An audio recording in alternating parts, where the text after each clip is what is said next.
Hello friends, आपका मेरे channel stitching और में स्वागत है। तो फ्रेंड्स, आज हम आपके साथ शेयर करने वाले हैं पाकिस्तानी सलवार, और खड़ी सलवार भी इसको बोलते हैं। तो इस समय इस तरीके की सलवारें बहुत ज़्यादा ट्रेंड में है और इस सलवार को बनाने में ज़्यादा से ज़्यादा आधा घंटा ही लगता है और आसानी से बन जाती है, बहुत ज़्यादा टाइम भी नहीं लेती। तो चलिए फ्रेंड्स, इसकी वीडियो हम आपके साथ शेयर करेंगे कि किस तरीके से कटिंग और स्टिचिंग की जाती है।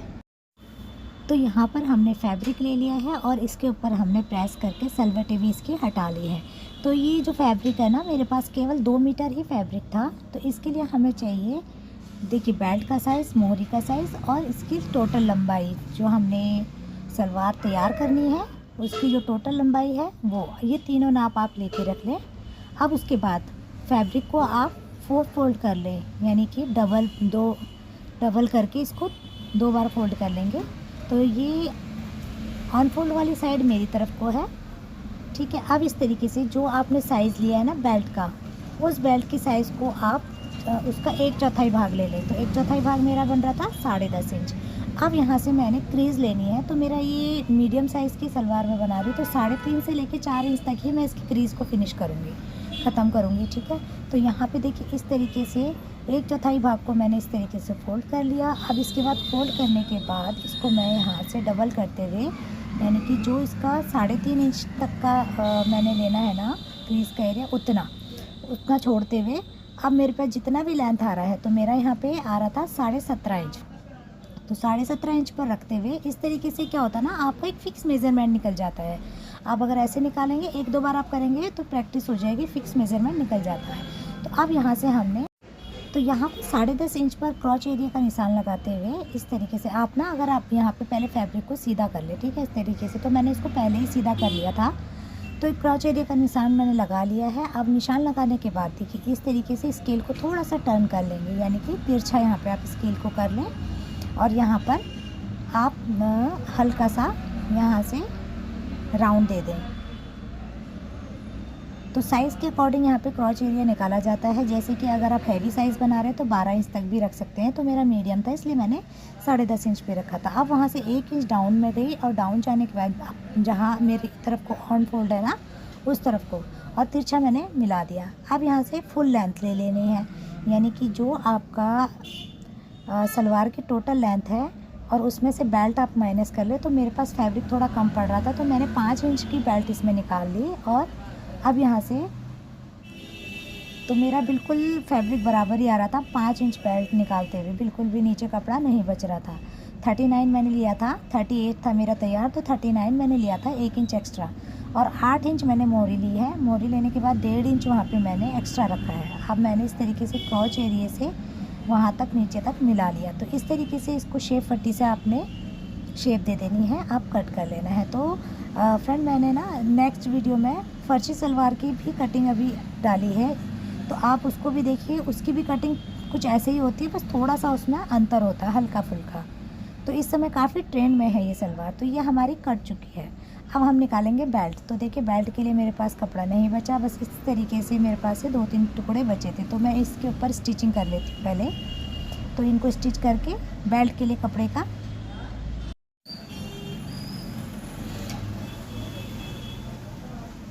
तो यहाँ पे फ्रेंड मैंने स्टिच कर लिया है। और स्टिच करने के बाद अब यहाँ पर मैंने जो ये सारे फैब्रिक थे इसको जोड़ लिया। अब यहाँ पे मेरा ये रेडी है। तो यहाँ पे नाप लेते हैं। तो मैंने 21 इंच पर ही रखा है, क्योंकि मेरी जो बेल्ट थी वो 21 इंच की थी, ठीक है। तो ये हमने कर लिया है रेडी। अब इसके बाद जो इसकी लंबाई होगी ना, वो 9 इंच पे मैंने ली है, क्योंकि इसमें हम इलास्टिक भी लगाएंगे और एक हाफ इंच हमारा नीचे से जॉइंट में चला जाएगा। तो इस तरीके से ये हमारा रेडी 5 इंच तक ही आएगा। तो इस तरीके से हमने, देखिए, नोचेस भी इसमें लगाए हैं, कट लगा दिए हैं। एक तो हमने सेंटर में लगाया है और दूसरे हमने 2 लगाए हैं साइड में, ठीक है। नापते हुए इस तरीके से हमारा हो गया है। अब यहाँ पे हम क्रीज वाला, जहाँ हमने क्रीज देने हैं, 3.5 इंच पे मैं यहाँ पे निशान लगा लेती हूँ।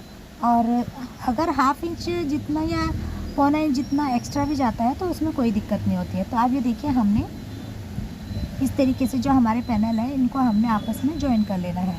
तो ये हमारा क्रीज वाला एरिया है। तो हम एक तरफ को दोनों पल्लों को रखते हुए 1/2 इंच की सिलाई देते हुए यहाँ पर स्टिच कर लेते हैं। तो स्टिचिंग में यहाँ पे डबल दे रही हूँ। अब ये हमारा एक तरफ का हो गया। अब ये हमने इसी तरीके से दूसरी तरफ का भी कर लिया है।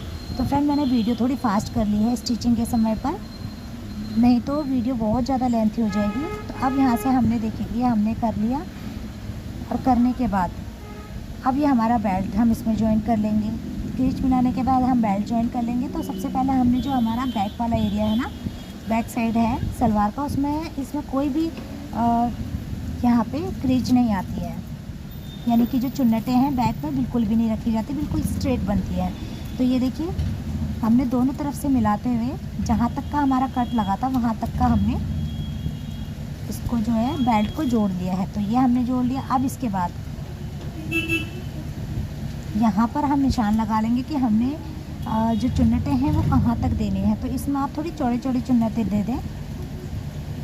इस वाली सलवार में जो क्रीच आती है ना वो थोड़ी सी चौड़ी ही आती है। तो यहाँ पर मैंने निशान दोनों तरफ से लगा लेना है।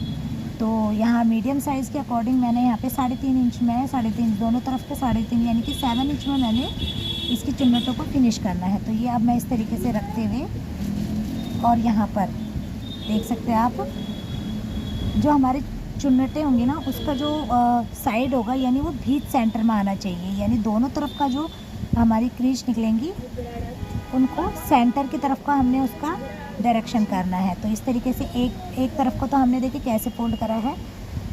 जो लोग स्टिचिंग करते हैं वो जान रहे होंगे कि मैं क्या कहना चाह रही हूँ। बाकी बिगिनर्स वगैरह भी धीरे धीरे इसमें सीख जाएंगे। तो इस तरीके से हमें डायरेक्शन चेंज करना होता है। तो दोनों तरफ हमारे एक ही साइड को आ जाते हैं। फिर ये देखिए जैसे ये क्रीच है ना हमारी दोनों सेंटर की तरफ को इनका डायरेक्शन होना चाहिए। तो ये हमने जोड़ लिया। अब यहाँ पर हमने ना फ्रेंड इसके ऊपर एक टॉप स्टिच लगा लेनी है यहाँ पर, ठीक है। उसको हमने ऊपर की तरफ रखते हुए स्टिच वाले पार्ट को, और इस तरीके से हमने इसके ऊपर स्टिच दे देना है।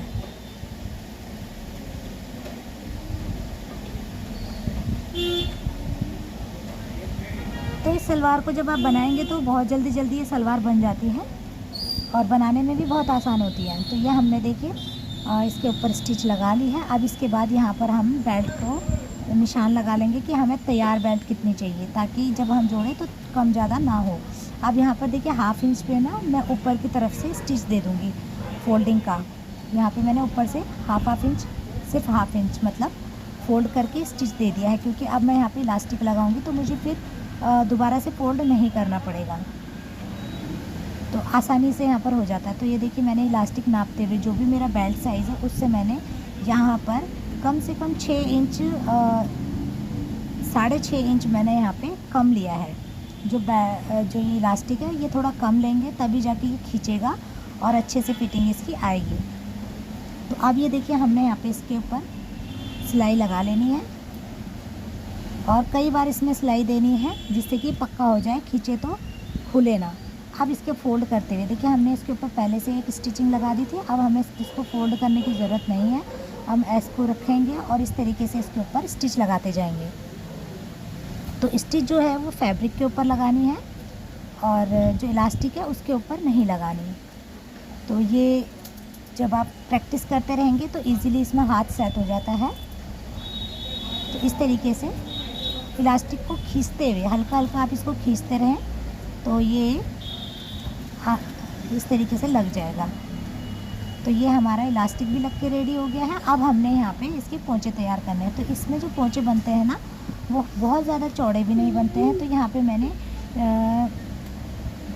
2 इंच की पट्टी तैयार कर ली थी। 2 इंच की पट्टी मैंने तैयार करने के बाद उसमें पेपर फ्यूजिंग भी जोड़ लिया और 1/2 इंच ऊपर की तरफ से ये फोल्ड कर लिया था और 1/2 इंच अब हम नीचे की तरफ से देखिए जब हम स्टिच करेंगे दोनों पल्लों को तो वहाँ से हो जाएगा।